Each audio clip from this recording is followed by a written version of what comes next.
આપણને કેટલી મજા આવે છે બીજા લોકો વિશે વાત કરવાની. એક બાપજી હતા મંદિરના.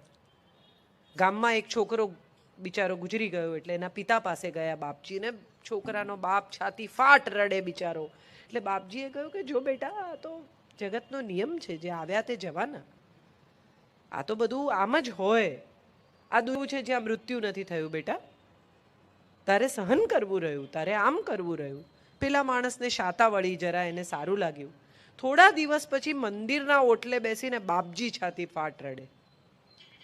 એટલે પેલા માણસે જઈને કહ્યું કે બાપજી થયું શું, આટલું બધું કેમ રડો છો? તો કે ભાઈ મારી બકરી ગુજરી ગઈ.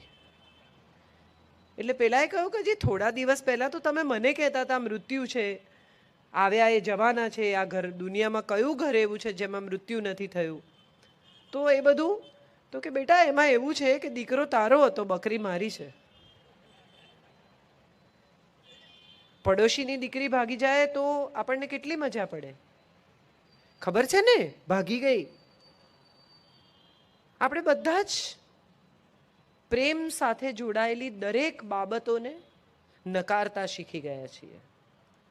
હું ઘણીવાર કહું છું કે આ દેશને સૌથી વધારે જો કોઈની હાય લાગી હોય ને તો એ પ્રેમીઓની લાગી છે. એનું સૌથી મોટું કારણ એ છે કે જાહેરમાં બાથરૂમ જવું ને એ અસભ્યતા નથી. તમારી ગાડીની બિલકુલ સામે આવીને કોક બાથરૂમ જાય એ અસભ્યતા નથી. પણ એક છોકરો ને એક છોકરી એના પ્રેમ કરવાની ઉંમરે જુવાનીમાં એકબીજાનો હાથ પકડીને જતા હોય કે એકબીજાને ખભે હાથ મૂક્યો હોય કે થોડા વહાલની પોઝિશનમાં હોય તો એ બહુ જ અસભ્યતા છે. અને જે આપણે બિલકુલ અલાવ કરવા તૈયાર નથી. એક છોકરો બગીચામાં બેઠો તો એક છોકરી સાથે છાપાઓ શબ્દ વાપરે છે એમ થોડો કોમ્પ્રોમાઇઝિંગ પોઝિશનમાં હતો. એટલે એક કાકા આવ્યા ને એણે કહ્યું કે અરે આ આપણી સંસ્કૃતિ છે? તો કે ના કાકા, આ તો પ્રવીણ કાકાની પ્રકૃતિ છે. નથી તમારી સંસ્કૃતિ, તમે ચિંતા ના કરો. આ જ વાતો પર આપણે કેટલા દુઃખી થઈએ છીએ અત્યારે, જે વાત પર આપણે હસી શકીએ છીએ. ઘરમાં રાધા કૃષ્ણની પૂજા થતી હોય અને દીકરી આવીને એમ કે ને કે મને પરજ્ઞાતિના છોકરા સાથે પ્રેમ થયો છે, તો એનું આવી બને. આપણે બધા જ પ્રેમ વિરોધી થતા જઈએ છીએ અને એટલે કદાચ ભીતરથી શુષ્ક થતા જઈએ છીએ. પ્રેમ તો વિનાશ છે. કેટલીક વખત તમે જો ગાર્ડનિંગ જાણતા હો તો તમને સમજાય કે એક છોડ બીજા કુંડામાં રોપવો હોય ને, આપણે નર્સરીથી લઈ આવીએ પ્લાસ્ટિકની બેગમાં, પછી એને જો બીજા કુંડામાં રોપવું હોય તો એની સાથે માટી કાઢવી પડે. એને સાફ કરીને સોય ઝાટકીને મૂળ જોડે રોપીએ ને તો ન જીવે. એ માટી એને એ માટીમાં ભળતા શીખવે છે. એની સાથે આવેલી માટી એને જીવતા શીખવે છે. એની સાથે જોડાયેલી એ માટી એને શ્વાસ લેવામાં મદદ કરે છે, જ્યાં સુધી એ પેલી બીજી માટીમાં સેટ ન થાય ત્યાં સુધી. આપણે પણ આપણી સાથે આવી માટી લઈને આવ્યા છે અને એ માટીનું નામ પ્રેમ છે. એ માટી આપણને આ દુનિયાની માટી સાથે સેટ થતા શીખવે છે. એ માટી આપણી આસપાસ રહીને આપણને પ્રોટેક્ટ કરે છે. બીજી માટીમાં ભળતા આપણને આવડત આપે છે અને એ માટીનું નામ પ્રેમ છે. એ આપણને આપણા પરમપિતા, જેને પણ તમે માનતા હો, જેને પણ તમે પૂજતા હો, જેને પણ તમે ઈશ્વર તરીકે જોતા હો, એણે આપી જ છે કે આ પ્રેમ એક મુઠ્ઠી લઈ જા અને આ તને જીવવામાં મદદ કરશે. આપણે એને ખંખેરી નાખ્યો કે આનું કંઈ કામ નથી, આ જરૂર નહીં પડે, ફેંકી દો બધું. પછી આવી ઈર્ષા, પછી આવ્યો અહંકાર, પછી આવ્યો સ્વાર્થ, પછી આવી તકલીફો, પછી આવી સમસ્યા, પછી સંબંધો વણસ્યા. મહાભારતનો એક બહુ જ મોસ્ટ ડ્રામેટિક પ્રસંગ એ છે કે 13મા દિવસે કૃષ્ણ જાય છે ભીષ્મ પાસે. ભીષ્મ ઘોર યુદ્ધ કરે છે અને આ લોકોનો રકાસ કરી નાખે છે. અને હવે ભય પેઠો છે કે જો ભીષ્મ આવું જ લડશે તો પતી જવાના બધા. એટલે એ ઘોર યુદ્ધમાં દાખલ થાય છે, બધા જ ડર્યા છે. ત્યારે 13મા દિવસની સાંજે કૃષ્ણ જઈને પૂછે છે કે તમારું મૃત્યુ કેવી રીતે થશે, કહી દો યાર, અમે બધા ડરેલા છીએ. અને ત્યારે ભીષ્મ બહુ સુંદર રીતે, બે મહાન લોકો કેવા હોય, તારે શું કામ? આપણે કોઈને સાદો સવાલ પૂછીએ ને કે તમે ફલાણા ભાઈને ઓળખો છો? તો એ તમને કહે કેમ તમારે શું કામ છે? થોડા લોકો બેસીને તાપણું કરતા હતા એટલે બે જણા બાઇક પર આવ્યા ને એમણે આવીને કહ્યું દીપક કોનું નામ છે? એટલે એક છોકરો ઊભો થયો, એણે કહ્યું મારું નામ દીપક છે. એટલે એ લોકોએ માર્યો માર્યો માર્યો માર્યો ને જતા રહ્યા. એટલે બીજા બાજુમાં જે બેઠા હતા એણે કહ્યું કે અલ્યા તારું નામ તો દીપક નથી, તે કેમ કહ્યું? તો કે જાણવું તો પડે ને દીપકનું શું કામ છે.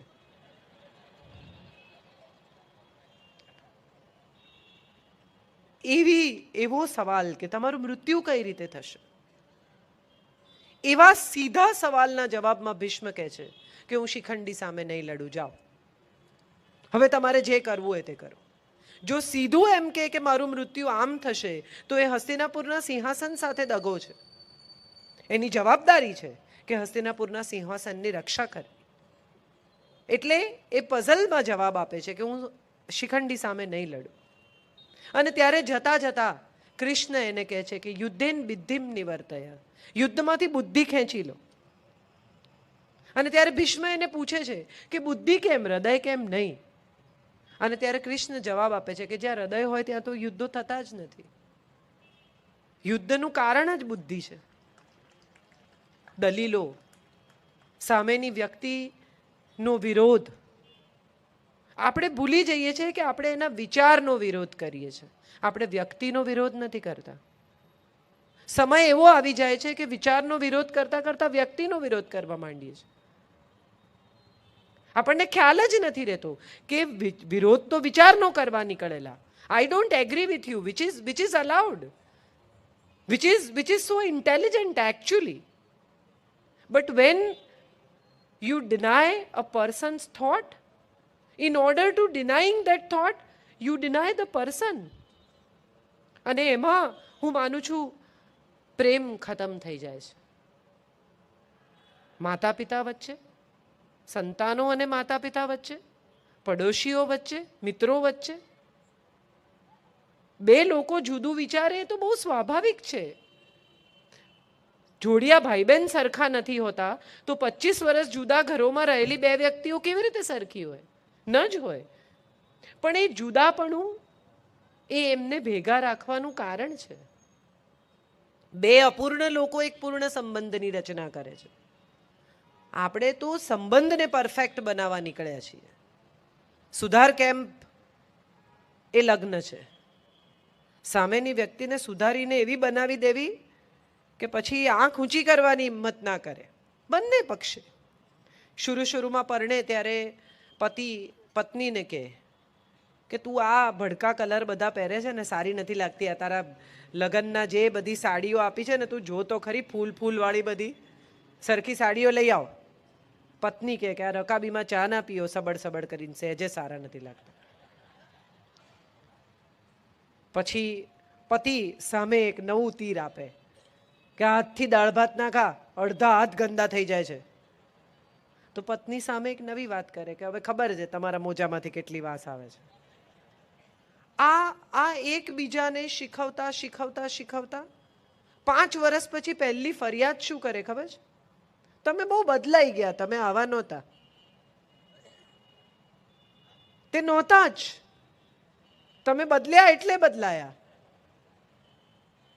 આ સંબંધોનું સુંદર સ્વરૂપ. અત્યારે જે વાત ઉપર આપણે હસી શકીએ છીએ એ વાત ઉપર આપણે કેટલી વાર રડ્યા છીએ એ યાદ કરવાનું છે. કેટલી બધી પત્ની સાંજે 5:30 ફોન કરે, હું કરું છું, શું બનાવું? એકચ્યુઅલી તો મૂરખ બનાવે એમ કહેવું જોઈએ. જે તું કરે છે તે ચાલુ રાખ. પણ આ ભોજન વિશેની ચર્ચા છે એટલે પત્ની પૂછે કે શું બનાવું? એટલે પતિ જવાબ આપે કે જે તેને ગમે. બિઝી હોય, સાંજના 5:30 ક્લોઝિંગનો ટાઈમ હોય, ઉતાવળ હોય, ડૉક્ટર હોય તો ક્લિનિકમાં ઓપીડી ચાલતી હોય, કંઈ પણ. એટલે કે ના પછી તમે આવીને માથાકૂટ કરો છો, હમણાં નક્કી કરો. એટલે જે પહેલો થોટ સામે પોસ્ટરમાં પાવભાજી દેખાતી હોય તો પતિ કહે કે પાવભાજી બનાવો. અત્યારે શાક લેવા કોણ જાય? ઓલ રાઈટ, તો છોલેપુરી બનાવો, એ તો સવારે પલાળવા પડે. તો હાંડવો બનાવો, આથવું પડે. તો ભાખરી શાક કરું? આ મેનુ નક્કી હતું ફોન થયો એ પહેલા.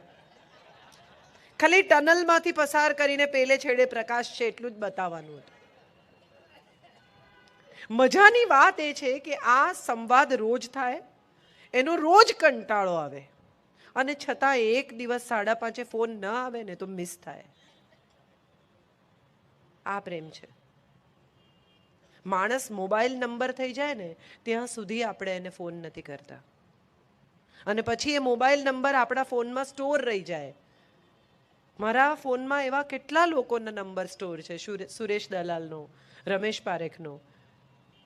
આપણને એમ થાય કે આ નંબર આપણે લગાડીશું તોય સામે છેડે કોઈ ઉપાડશે નહીં, ને ઉપાડશે તો એ હુંફાળો અવાજ નહીં હોય જે સાંભળવો છે.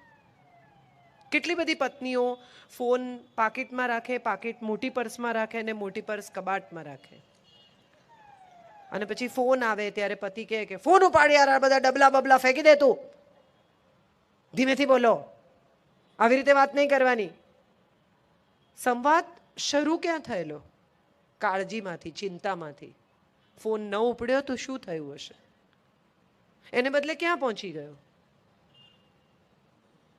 આપણે બધા જ ખોટી દિશામાંથી શરૂ કરીએ છીએ, ખોટી દિશામાં પહોંચી જઈએ છીએ. જે કહેવાનું છે એ કેટલા વર્ષો સુધી કહેતા નથી, અને જે નથી કહેવાનું એ બધું જ આપણને યાદ છે. તમારી મમ્મી આમ, તમારી બેન આમ, તું ચૂપ રે, તારા બાપા કેવા છે મને ખબર છે. આ ચર્ચા જ નથી. લગ્ન બે લોકોના એકબીજા સાથે થયા છે. એની વચ્ચે ક્યાંય કોઈ દિવસ એમ કહ્યું કે યાર હું અઠવાડિયે ઘેર આવું છું ને ત્યારે તારા હાથનું ખાઉં છું ને તો મને અજબ જેવો સંતોષ થાય છે. હું દુનિયામાં જ્યાં હોઉં ને ત્યાં સૂવ ને ત્યારે મને મારી પથારી યાદ આવે. પગ દુખે ને ત્યારે મને યાદ આવે કે છોકરાઓ કેટલું પ્રેમથી પગ દબાવી આપે છે. સાંજે ઘરે આવું અને અમુક રીતે ઘરમાં વાતાવરણ હોય તો મને એમ થાય કે હાશ મને સારું લાગે છે.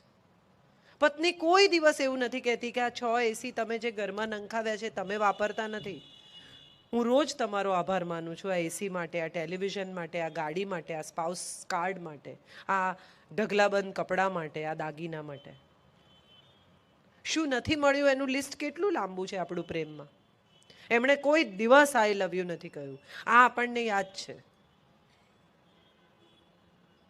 પણ લગ્નની એનિવર્સરીએ જ્યારે પૈસા આવ્યા ત્યારે સૌથી પહેલો સોનાનો દાગીનો આપણા માટે ખરીદ્યો એ આપણે ભૂલી ગયા છીએ.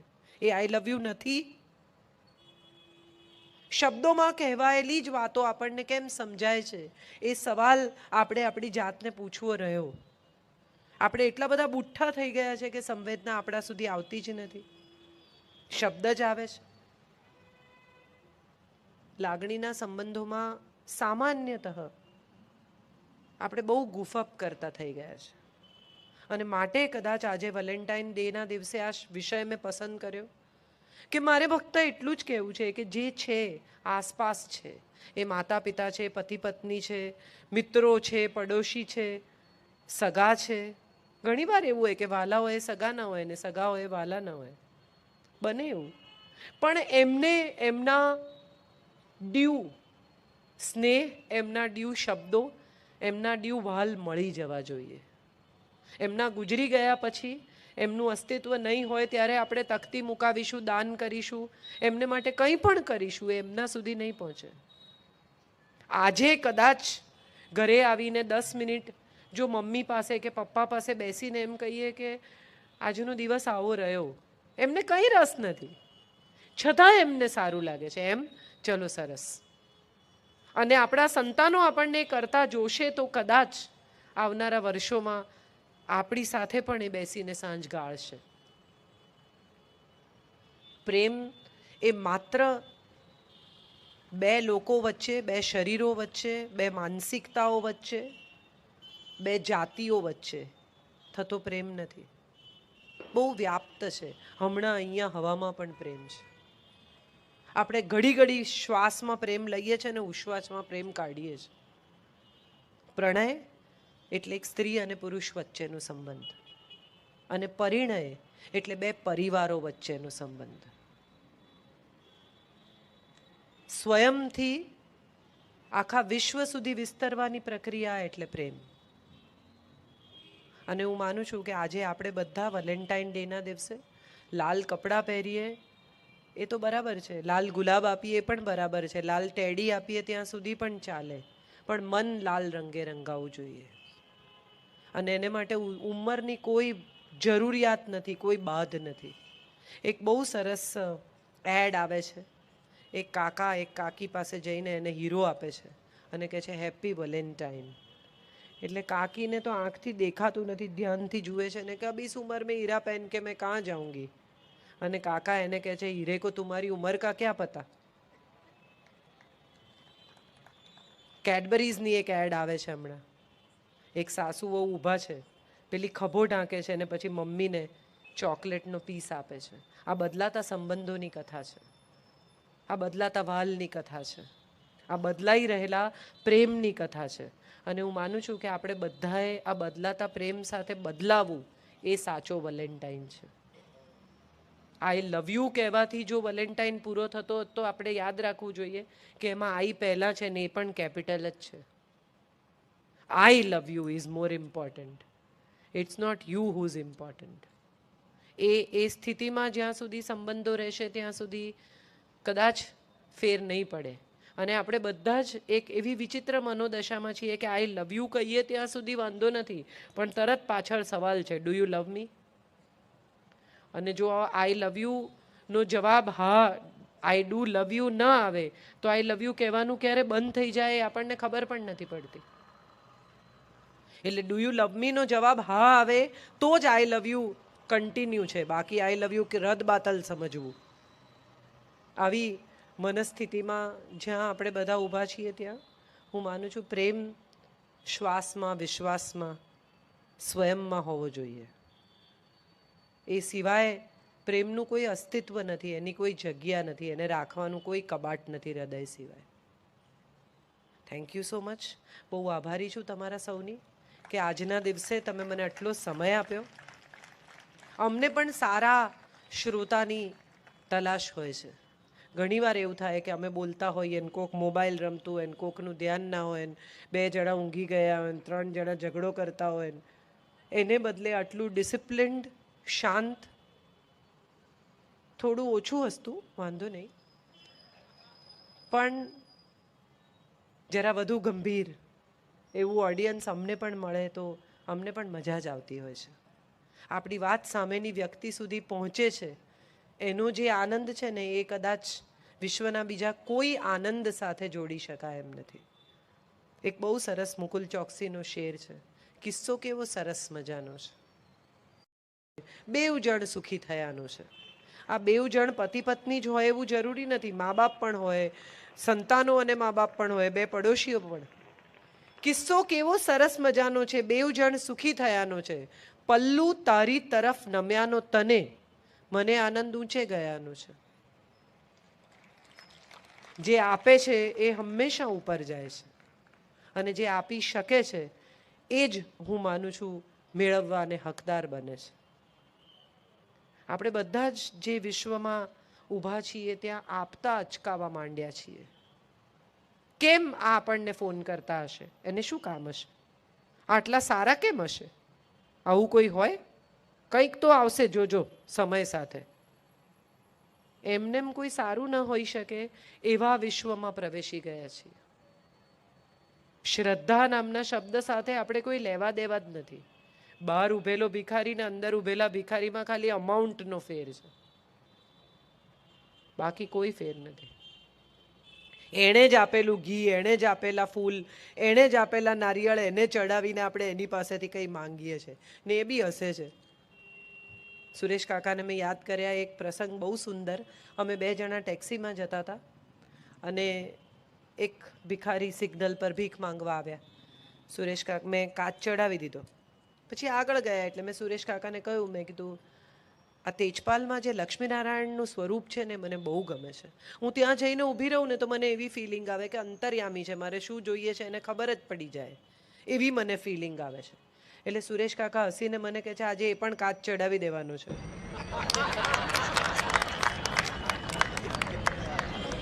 આપણે વિચાર્યું નથી કે કોઈ દિવસ એ કાચ ચડાવશે તો શું થશે. એણે તો આપણને કેવા સરસ બનાવીને મોકલેલા, નિર્દોષ, વાલસોયા, પ્રેમાળ, અને આપણે કેવા થઈ ગયા. તમે કોઈ ફેક્ટરી ઊભી કરી હોય અને એ ફેક્ટરી સાવ કચરો થઈ જાય, તમે કોઈ ઘર બાંધ્યું હોય અને ઘર ખંડિયેર થઈ જાય તો તમને કેવું લાગે. ઈશ્વરે આપણને આટલી સુંદર સ્થિતિમાં, આટલી સરસ રીતે, આટલા નિર્દોષ, આટલા પ્રેમાળ, આટલા વાલસોયા બનાવીને મોકલ્યા અને આપણે કેવા થઈ ગયા. અને તમે જુઓ કે જેણે આપણને બનાવ્યા એને આપણે પ્રેમથી બનાવીએ છીએ રોજ, અને છતાંય એણે માણસ બનાવવાનું બંધ નથી કર્યું. એને આપણામાં શ્રદ્ધા છે, આપણને એનામાં હોય કે ન હોય, એ પણ પ્રેમ છે. ગધેડાને નથી કહેવું પડતું કે ગધેડાની જેમ વરત, આ શું કરે છે. બળદને નથી કહેવું પડતું કે અલા બળદની જેમ તો વરત, આ કેવી રીતે વર્તે છે. પણ માણસને કહેવું પડે છે કે માણસ થા ભાઈ, બાકી બધું આવડે છે, માણસાઈ નથી આવડતી.